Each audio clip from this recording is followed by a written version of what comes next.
सच में ऐसा लगा जैसे सूखे रेगिस्तान में तरोवर की छाया मिल गई। भगवान को भगत ढूंढते हैं, सालों जीवन कई गुजर जाते हैं, लेकिन परमात्मा का जब प्रकट होना होता है, ऐसे असंभव से असंभव काम भी संभव होकर जो दिखाई देते हैं। ऐसे ही हमारे अबू धाबी में स्वामीनारायण भगवान का जो मंदिर बना है, वाकई ये अद्भुत है।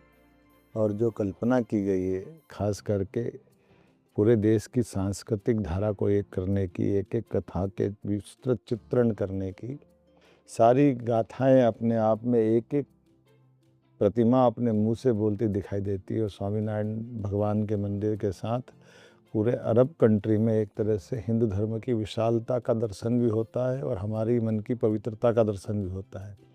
जब हम अपनी सारी बातें अपनी भी कहते हैं और हमने बाकी दर्शन को भी नकारा नहीं, ये हमारे धर्म की विशेषता है। हमने अपने मन के प्रेम को बांटने के लिए दूसरे का भी आदर किया है, किसी को नकारा नहीं है। यही चीज़ हमको इकबाल के शब्दों में कहती कुछ बात है कि हस्ती मिटती नहीं हमारी, वो कुछ बात इसी बात के लिए रेखांकित करती है। और दुबई, अबू धाबी, आज ये पूरे समूचे अरब में है। खास करके इस देवस्थान पे आकर ऐसा लगता है कि भारत के दर्शन हो रहे हैं। भारत के सारे प्रमुख तीर्थों के साथ स्वामी जी ने जो कृपा की, कल्पना की, और यहाँ के राजा ने भी जो उदारता दिखाई, मैं उनको भी धन्यवाद देना चाहूँगा।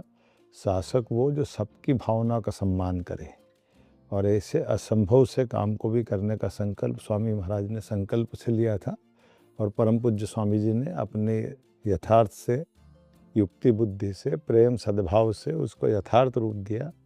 मैं आपको, स्वामी जी को भी चरणों में प्रणाम करता हूँ। आपके माध्यम से पूरी हमारी सभी धर्म की शाखाएं प्रज्वलित हुई है। मैं उनको आज जिस रूप में देखता हूँ तो ऐसा लगता है कि गंगा आरती जहाँ रोज़ होती है, उसके बाद बचा क्या है। गंगोत्री, गंगा सागर तक की पूरी धारा का दर्शन, हिंदू धर्म की धारा का दर्शन यहाँ हो रहा है। और यही जीव और जीवनों की भावना का प्रकटीकरण होता है। स्वामीनारायण भगवान ने भी अपने प्राकट्य के साथ सबको अपने आगोश में लेकर विश्व में जो मार्ग दिखाया, वो सच्चे अर्थों में हमारी सनातन संस्कृति की पताका को सदैव गौरवान्वित करता रहेगा। मेरी अपनी ओर से पुनः एक बार स्वामी जी को भी प्रणाम और भगवान का आशीर्वाद हम सबको मिलता रहे कि ये ऊपर ध्वज पताकाएँ जो लहरा रही है, भगवान करे ये जीवन भर ऐसे लहराती रहे। मेरी अपनी ओर से, मध्य प्रदेश सरकार की ओर से, मैं डॉक्टर मोहन यादव, मुख्यमंत्री मध्य प्रदेश शासन, भगवान का भक्त होने के नाते से और शासन का दायित्व होने के नाते से, माननीय मोदी जी के उदार मना भाव से जैसा ये